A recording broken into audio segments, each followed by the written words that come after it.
Welcome back from lunch and posters. We're going to kick off the second half of our day with a plenary talk on 4T. Some of you have already been a part of the 4T pilot project from Stanford. So we've had 15 clinics in pediatrics express an interest in this, but you're going to hear about 4T as a concept of expansion to adult care. So Dr. Prahlad from Stanford will moderate this group and introduce her panel. Thank you.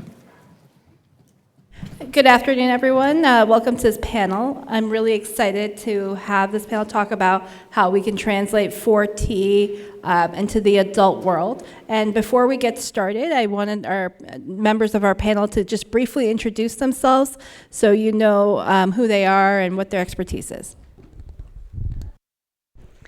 Good afternoon. My name is Janine Leverins. I'm a nurse diabetes educator at Stanford Children's. Hi, I'm Franziska Bishop, a staff scientist at Stanford, and work with Janine and Priya on 4T. Hi, everybody. Ness Matthew-Dacus. I'm an adult endocrinologist at Johns Hopkins. Hi, I'm Catherine Fantasia. I'm an adult endocrinologist at Boston Medical Center. Hi, I'm Sushma Reddy, adult endocrinologist, currently doing consulting work with Tidepool, as well as principal investigator for a diabetes care management program study using CGM and RPM. I'm Brandon Arbeiter, CEO and co-founder of Tidepool, and I live with type 1. Wonderful. So I know many of you already know what the 4T program is, but for those of you who are not here, I'm going to ask Janine to really briefly talk about the 4T program. We've got some slides. Let me pull this up. So Janine, please talk about the 4T program.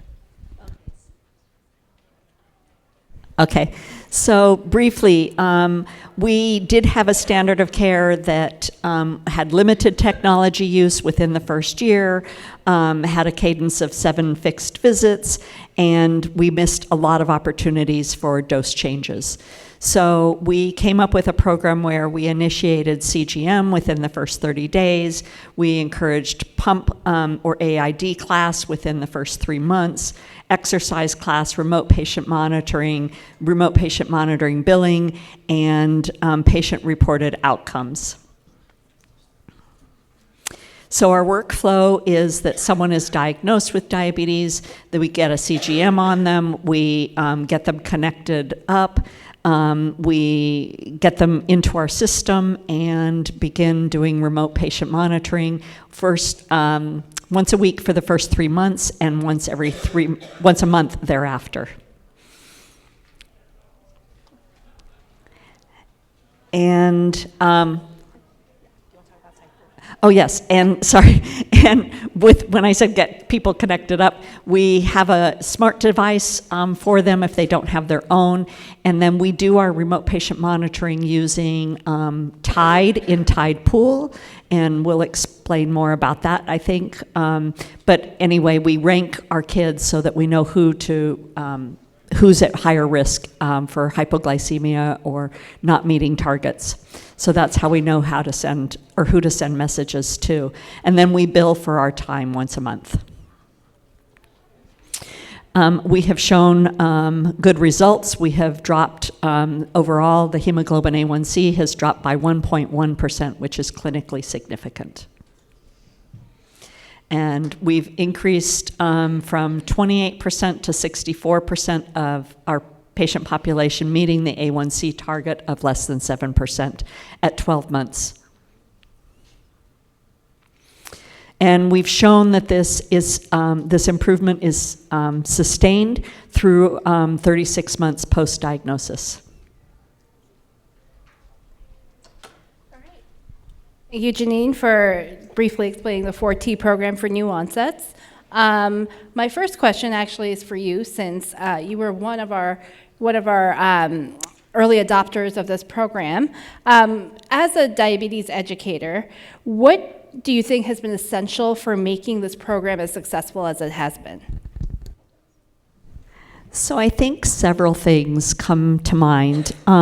One is you need a champion. You need someone who is willing to take it on and infect the rest of the CDE team to want to do this project. I think you need some sort of dashboard. We worked a lot with our engineering students at Stanford who created our original dashboard. We worked tirelessly with them, saying this is what we want, no, this is not what we want, yes, this is what we want, kind of messages. And now we've been working with Tidepool to get it integrated into Tidepool. So you need some sort of dashboard to help you. You need CDCES and division buy-in, so you need to be educating like we were educating our colleagues constantly. Dr. Prahalad and I were working together constantly, trying to let everybody know about this project, along with Dr. Maz, and what it meant and what we were trying to do until we could get everybody's buy-in. And it was not always easy. And then you need a funding source for devices. We were fortunate to get, Dr. Prahalad got a grant through our auxiliary to fund smart devices so that we could offer it to everybody. We weren't just offering it to those who had the ability, but we were offering it to all of our patient population. We have about 40% of our patient population on public insurance, and many of those do not have the ability to have a phone. So we started off with iPod Touches. Then those went away, and now we're on iPhone XCs, and we provide those to families who don't have access to a smart device, because you do need to find some sort of funding to be able to provide a smart device for families. Thank you, Janine. And a big part of moving this program from research to standard of care like we've done now is to make sure that this program is sustainable. And so my question is for Franziska. I know you've worked tirelessly on this, but can you discuss how we are billing for our remote patient monitoring? And what do you think this can add to the division economically to make this sustainable? Yeah, so it's a long process. So, but I think first you just really need to understand the workflows and the operations. So working really closely with the CDCSs of understanding and really co-designing with them from the very beginning. So understanding the workflows, so then billing matches operations. And then educating yourself. I'm not a coding expert, so I really had to dig in to feel like, okay, when I go to billing compliance, I want some good knowledge of what are potential codes we could bill for. Billing compliance will then tell you what they would like to proceed with, but ultimately we identified actually a CGM interpretation code, 95251, versus an actual RPM code, because it matched our billing flow the most. So it was the most specific code. And then understanding your internal financial structure. So for us, we wanted to start with a code that generated RVUs, because then the revenue would go back to the division versus just at the hospital. And so that's why we ultimately chose 95251. We piloted it, we published on that to create a framework, and now we're looking to expand into actual RPM codes like 99457, 99454.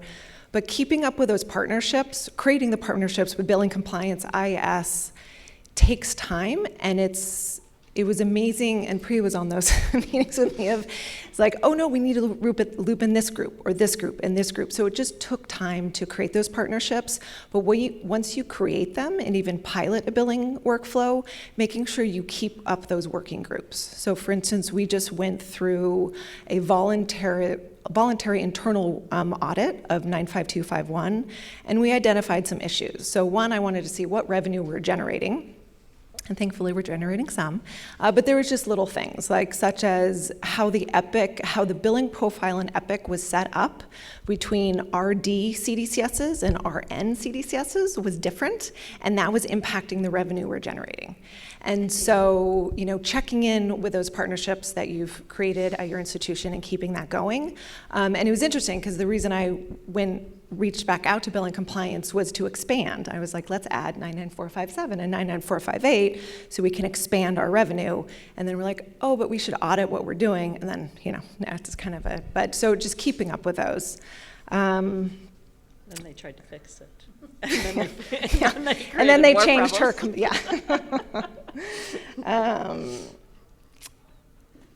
Yes, and then, Yeah, and I think the biggest thing is, it's just continuing to work with the clinical care team, keeping up with those collaborations, keep, looping in the hospital leadership to kind of report back on that revenue. So and then also I think publishing is really important. So we published on that pilot billing, and then we also submitted something to ATTD to see what the revenue we're generating and really disseminating those results for others to hopefully incorporate and expand. Francisca, my next question is going to go to the Tide Pool team, so Brandon, Sushma. You guys have been very helpful in bringing this dashboard our Tide dashboard into Tide Pool, so that's available to more people. Can you tell people here if they're interested in using the Tide dashboard as an RPM piece of software, how much of a lift is it actually for their divisions or their institutions to start using this? Thanks for that question. So there's always a contracting piece anytime a health system is going to start working with a new vendor, right? So that's pretty standard depending on how quickly your clinic or your health system can operate. It could be anywhere from 6 weeks wall time to 18 months wall time. Hopefully for all of you, you can, it moves faster. But from our end, we try to do a 24-hour turnaround anytime we get an agreement to review or something like that. The IT team at the health system will also generally want a vendor like us to fill out a security survey. We've actually now automated that process, so we can turn that around quite quickly as well. Once that's out of the way, you've got the security survey and the legal stuff done, then you move into the implementation. If you want to set up single sign-on, which means you're using the same username and password you use within your health system to access Tide Pool, to access Tide, that is about a total of 4 hours of work. It gets spread out about over a week of time. So from start to finish, it'll be about a week, but it's very little time, and it's just your IT security folks give us a package that they give out to, 100 vendors a week. So pretty seamless. If you are not going the route of EHR integration, then once you've done everything I just described, you are set up and you can begin using Tide in your clinic. The IT lift is basically as I described. It's quite limited. And then it's an intervention lift. And that's when I will encourage you to start talking with Dr. Sushma Reddy, who works with a number of our clinics that are implementing Tide. We have a clinic success team at Tide Pool that will help you manage the interventions and the workflows that you want to do and how to configure it and customize it for what your needs are, whether you want to start in new onset or start in pregnancy or wherever it is that you want to use this technology and deploy it for. If you want to do an EHR integration, that's typically about 10 weeks from start to finish. So that is another thing that you can do, and it's an option, but it's not required. Thanks, Brandon. So I'm just going to bring this back to our original topic: is how do we move this model into adult care? So I'm going to address this question to our 3 adult colleagues here. In the 4T program that we're doing at Stanford, we're starting with people who have newly diagnosed diabetes. But I know in the adult world, you see fewer people with newly diagnosed type 1, or you might get them a little bit later after diagnosis. So how do you see a remote patient monitoring type program working within your practices? So we're actually doing a study with this, and we're actually seeing amazing results. I'm just very geeked about it. But the way we've done this is we took all patients with type 2 with an A1C of over 8, so uncontrolled, and they were all offered a CGM as soon as they came in. Half of them were on insulin, half were not. And then they were all connected to Tide Pool, so we can now see their data on this nice Tide dashboard. So now we can look at those people that need outreach. So the way this works in clinical practices, it has to be part of your workflow. So our workflow is the medical assistant, when she walks in Monday morning, she looks at the Tide dashboard. She first goes to an area that talks about data connection issues. There's very few that have any issues once they're connected. So if there are, she reaches out, takes care of them. She looks at those who are meeting targets where you can mark reviewed. She then looks at those that are high or low, having high glucose or low glucose, and then looks to see if they have an appointment that week. If they do, we need to do nothing, they're coming in. If they don't, she sends a message, in this case to the diabetes educator, or it could be PCP because I'm doing the study in a primary care clinic right now. There's no endos there. And then there's outreach made. But when that diabetes educator or PCP looks at the TIDE dashboard, they can also see if this patient has improved over the last 2 weeks. So let's say somebody had 30% time in range and now it's come to 50. They're still not at goal, but they're improving. They don't need an outreach. So ultimately it ends up that the outreach occurs to about 10 to 15% of patients in the adult type 2 world. And half of these, about a little over half were on insulin and half were not. So this is how it's working. We're seeing such amazing results that they want to apply it to the rest. We had people with A1Cs over 10, 14, getting to a GMI in the 7s within 2 weeks and 4 weeks. So I hope to share some of this at ADA this year. Sure. So as I mentioned, I practice at Boston Medical Center, which is a safety net institution. So 70% of our patients are publicly insured. About 30% speak a language other than English. They have a non-English language preference. And so I think that there are perhaps some commonalities with what Janine mentioned. You know, some of our patients don't have compatible devices, and thinking through that piece. I think thinking about the characteristics of our patients, characteristics of the intervention, you know, what is the effectiveness in, you know, folks with type 1 diabetes who've had diabetes for longer than those who are new onset? As Priya mentioned, we're not seeing a ton of folks with new onset type 1 diabetes in our clinic. I think, you know, most of those people are being seen in primary care or unfortunately are experiencing misdiagnoses. But thinking about, are there patients who are particularly high risk? So does that mean people who've had inpatient admissions, either for DKA or severe hypoglycemia? Are there folks who are experiencing a high burden of hypoglycemia or hyperglycemia that we can target? And I think one of the other sort of special considerations in an adult safety net clinic such as mine is resources and staffing. So you talked about a champion and how critical it is to have a champion, and I totally agree. And I also think that people need to have their work compensated and protected. And so thinking about what are the structures that can be put in place to facilitate someone managing the remote patient monitoring. And I'll pass it over to Ness. Yeah, I agree with many of the comments that were made earlier. I do want to dive a little deeper into this compensation and protected time piece, because I think this is critical in the adult world. So I was the clinical director of our division for 5 years, and you know the value proposition of this is super clear to clinicians, right? There's evidence that this works, but to operations leads and administrators, you need a business model, and you're going to need to show sustainability in terms of charges and salary. And so one of the, I think, important problems that we face in adult diabetes is we have people available in clinic. They're available to our patients, but the no-show rate is really high for the most vulnerable patients who could benefit from this service, right? So you have diabetes educators in clinic. Maybe they have, 16 patients on the schedule, but they end up seeing 10.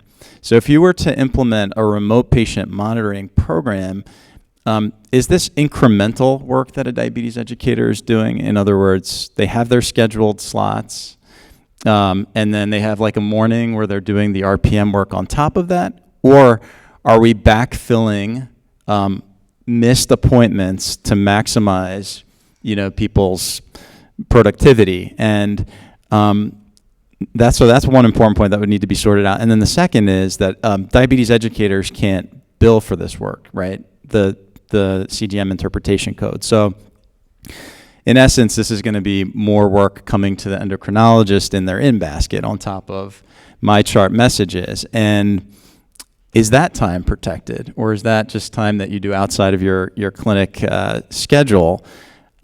Right now, I think it's the Wild West in my chart, right? I mean, we're getting these messages really disjointed and fragmented. So if there was actually a structured RPM program, many of these messages might stop coming in. So we actually might see a net reduction in the in-basket burden. But I think understanding the allocation of FTEs, both of the diabetes educators in clinic and availability to do the RPM work, and then how do you protect the time of the endocrinologist to actually review and drop the charge is going to be a critical point. I want to address some of those a little bit.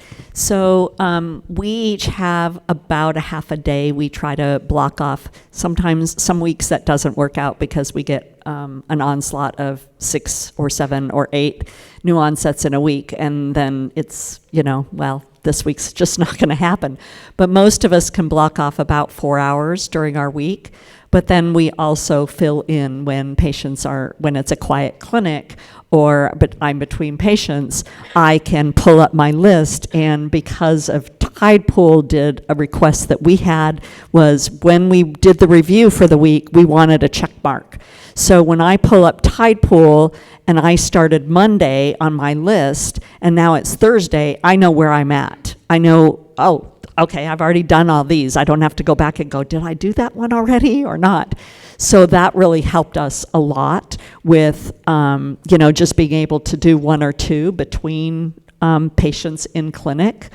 And then we drop the charge and do all the charting, and then I send it to Dr. Prahalad, and she co-signs it. So she gets the RVUs for it, and we get them. We drop the charge, and she just reviews what recommendations I made. So I don't think it's horribly cumbersome, but she would have to answer that part. I would say it's probably the co-signing is not super cumbersome. I've created dot phrases for those of you who use Epic to just say, I see it. Our compliance department does require us to copy and paste the dose adjustments. So I copy and paste it from the diabetes educator note into my section. But I'd say it takes about a minute or 2 per note. But it's still something I do in between patients or, when a meeting runs short. Yeah, so I'm going to push a little harder here on this point. The reality is that the diabetes educators and the nurses or whoever's doing the interpretation and calling the patient and making the decision is doing the hard work, right? And then it's routed to us. We click a button. We get the RVUs. We get the productivity bonus, right, that is associated with those extra RVUs. I think in order to have diabetes educators incentivized to fill all their unused time in clinic doing this extra work, they need to get the compensation back. So if I could do like 15 of these and I'll get all the payment, we get a fraction, they get the majority of the charges. That would be great. In our institution, our pediatric diabetes educators are not required to meet RVUs. So I'm not as concerned about that. I get paid no matter what my RVUs are, so I'm happy to give it to Dr. Prahalad and to the division. So that's just because of how our CDE team is structured. And I think that's the case in many pediatric settings, but it's not the case in my adult colleagues. So I know they are trying to fill the RVUs, and so that would be something more to consider. And just adding to that, there's an RPM code called 99454, which is just looking at the data that's coming in, the glucose data, which is 16 days of data. And there's a new code now, which will start in 2026, 99446, that looks at 2 to 15 days of data. That does not have any RVUs associated with it. So if you're an institution and are billing for that, please make sure it comes back to your department to fund people like Janine who do awesome work and make our lives so much easier and those of our patients. Yeah. And I just want to, ask this question since we are on the topic of, paying for RVU, paying for people's times. I think one of the things that we've been able to do in our pediatric center is to use our outcomes data and some of our billing data to advocate for additional diabetes educators. I know it's a little bit different in the adult world, but how do you think RPM could maybe help support increased resources in your groups?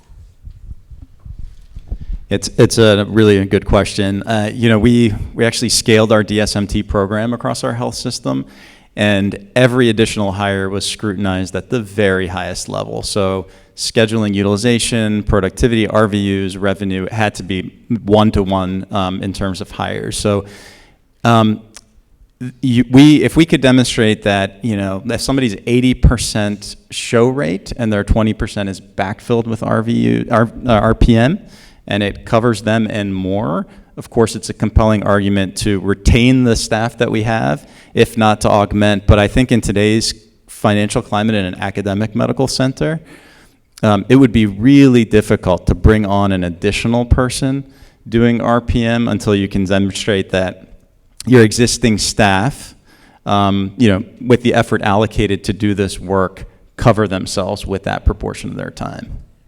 Yeah, definitely. So thank you for this discussion on the finances of doing RPM. I do want to change the topic a little bit to implementation. So, Catherine, how would you use an implementation science approach to bring an RPM or 4T type program into your safety net hospital? Yeah, thank you so much for this question. And just to preface my answer, implementation science seeks to create generalizable and transferable information around what strategies help clinicians to do evidence-based and evidence-informed things like the 4T program. And so, within implementation science, context is critical. What we're hoping to do within implementation science is understand what strategies will work across contexts or within similar contexts. So within a safety net setting, what are the things that can help us do a remote patient monitoring program like 4T? I think that understanding context is the first step. So even though many of us are clinicians within our health systems, we're embedded, we know our colleagues well, I think taking a critical look at what are the needs and the resources of our patients, of the clinicians, and the staff that we work with, what are the priorities of leadership, both within our clinic structures and at an organizational level, and what are the characteristics of the intervention, right? Janine, you mentioned that recommendations are sent via portal message. That's interesting. That's something I want to come back to, and something that I am considering in my safety net setting where, about a third of my patients have a non-English language preference. But understanding the determinants of a practice, so the barriers and facilitators to a practice, can help us to then use either behavioral theories or empiric evidence to select strategies that may be effective. So champions are a great example of that. Having someone who's really invested, maybe initially covering their time through some other mechanism and then making a financial case as necessary. And then I think the other thing that's critically important is looking at early process outcomes and implementation measures that can help us understand if we're succeeding or failing early, right? Like, we don't want to spend 6 months implementing the 4T program only to realize that all of these patients that we enrolled in remote patient monitoring weren't receiving any of the MyChart messages and therefore aren't making any changes in their diabetes management.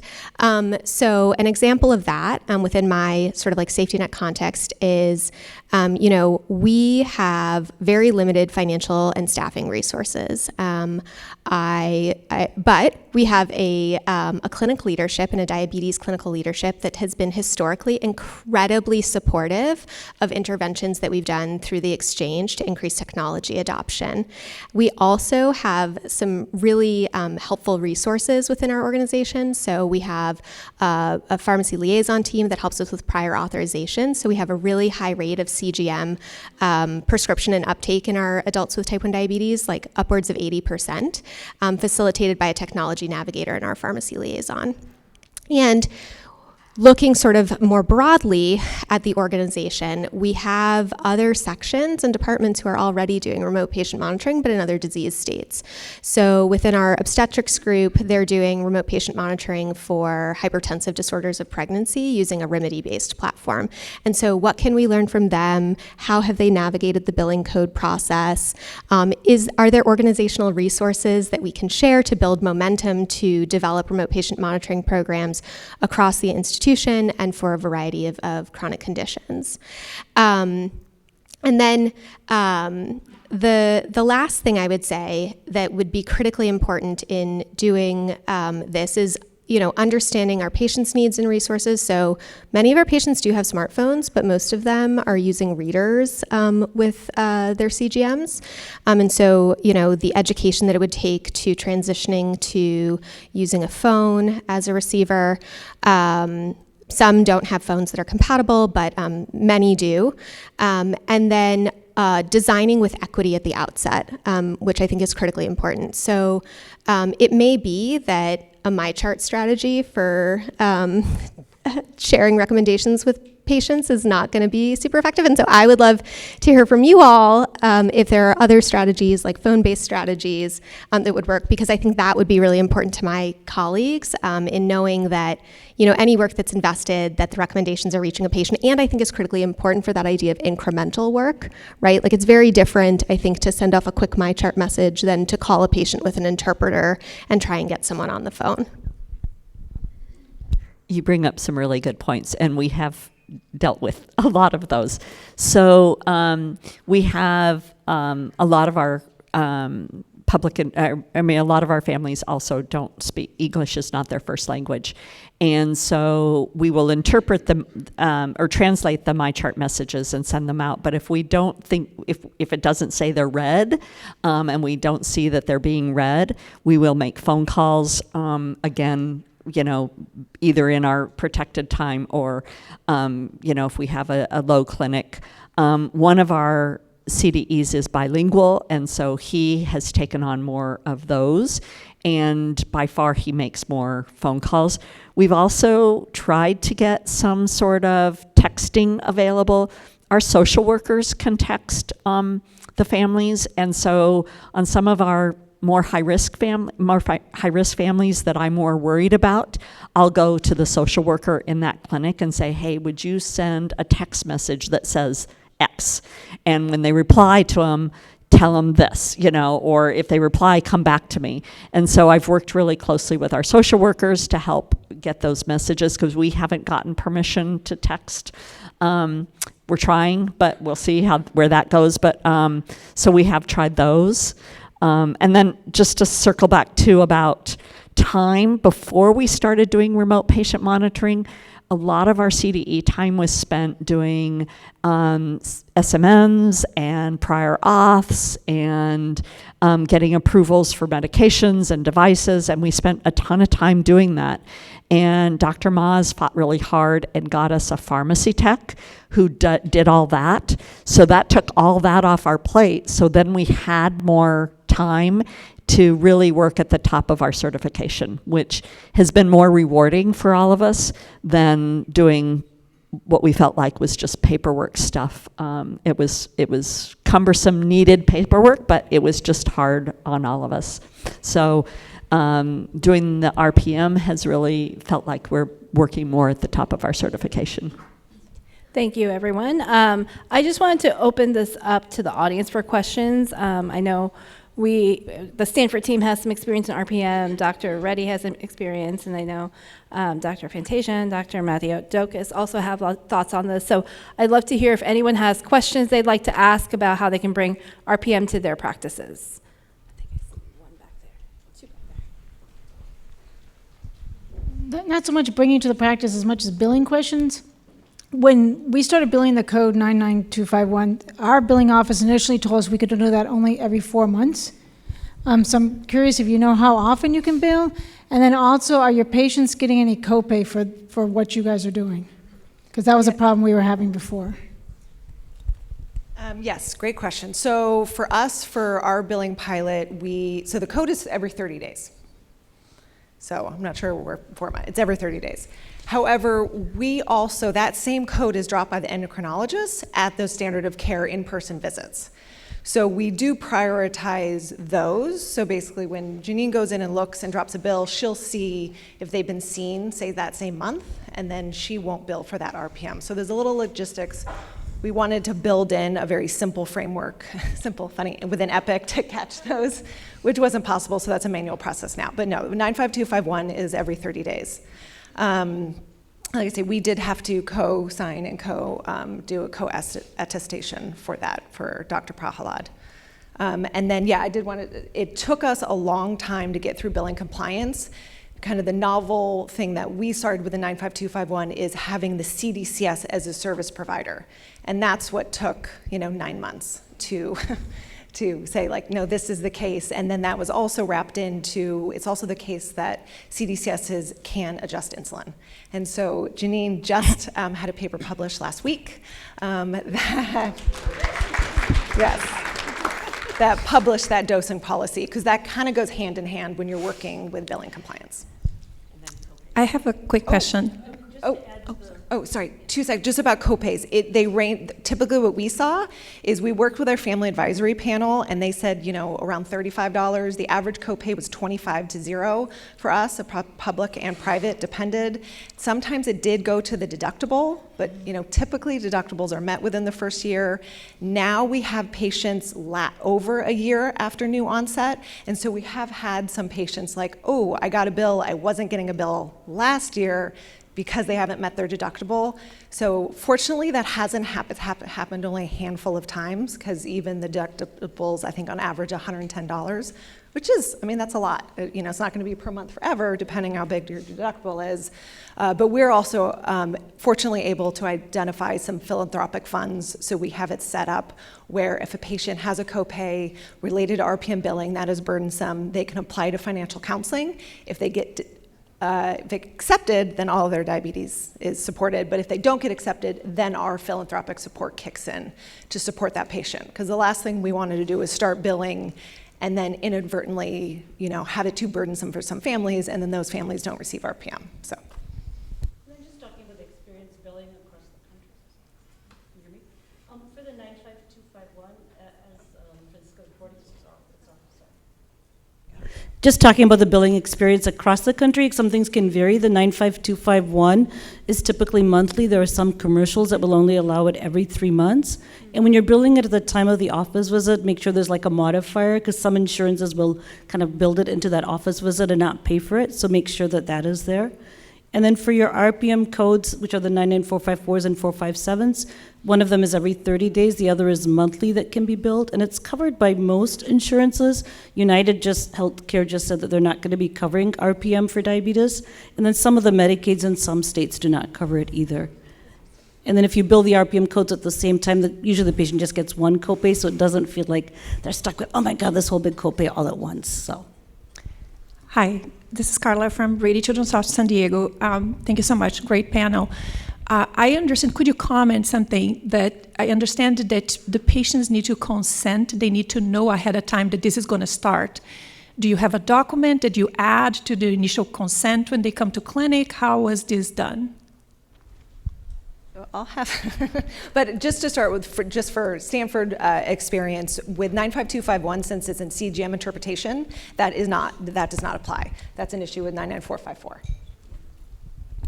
Yeah, as mentioned, you do need a consent, so the consent could be verbal or written. So there are a couple different ways. I think the best way to do it is as an institution to say this is the quality of care we provide, and have that into your general consent. That here, if necessary, you will have remote patient monitoring done and describing it. So that would be part of just your general consent. And then obviously when you start the service, you're going to tell the patient, we're going to be remotely monitoring you and here's what we're doing. And then you would just put a note in your chart that you explain to the patient about remote patient monitoring. And so then if you don't have it as part of your general consent, then you have a separate consent at that point.